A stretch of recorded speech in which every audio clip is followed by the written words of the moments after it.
Guys, good morning. For today's video, magpakulo tayo ng ang tawag niya dito, Peking duck. And first time kong Peking duck. Yan siya. Yan siya, guys. Peking duck. Sa uling. Pakuluan natin sa uling. At saka sa tanglad, sibuyas, yan. Parambutin lang natin. Oo. Aray ko, ayan o.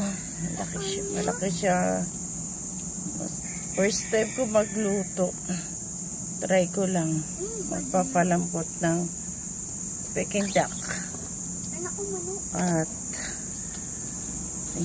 hindi pa tayo marunong, guys, magluto. Tignan muna natin kung ating may luluto, anong kalalabasan. Akin mo nang palambutin sa uling. Yan, guys, this is our video for today. Yan, magluluto tayo ng Peking duck. Hello, guys. So, bye for today.